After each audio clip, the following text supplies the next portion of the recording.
Barchаңызға қайырлы күн. Бүгін ауызашардың 19 күнінде хожелі манты дайындаймыз. Қамыры жұмсақ, өте дәмді болып шығады.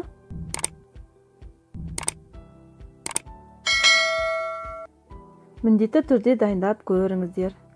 Алдымен ұнға бір жұмыртқа салып, суға тұз салып араластырып, жұмсақ етіп, қамыр елеп аламыз. Қамырды тындырып қоямыз. Оған дейін салмамызды дайындаймыз.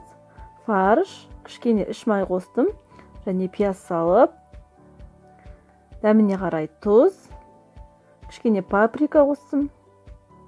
Араластырып аламыз. Енді қамырымызды жаямыз. Жұқа етіп жайып алдық.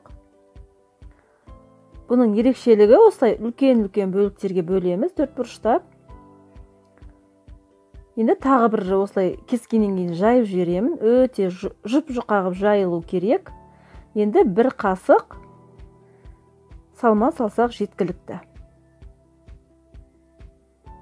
Жайып жіберіп, қасықпен осылай түйеміз. Осындай үлкен манты болады.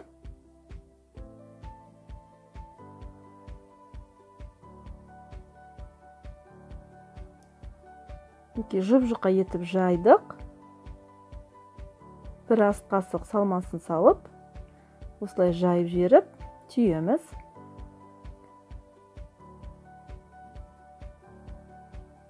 Табамызды майлап, әр мантыға сұйық май жаға отырып, осылай тісіп шығамыз. 40 минутта пісіріп аламыз. Енді подлив дайындаймыз.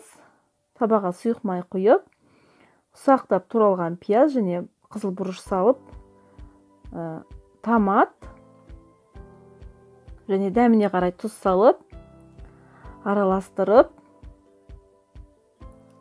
кішкене ғана су құйып, бұрқ еткізіп қайнатып, бұқтырып қоямыз.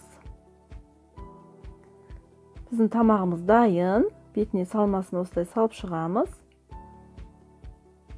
Өте дәмді, жұмсақ болып шықты.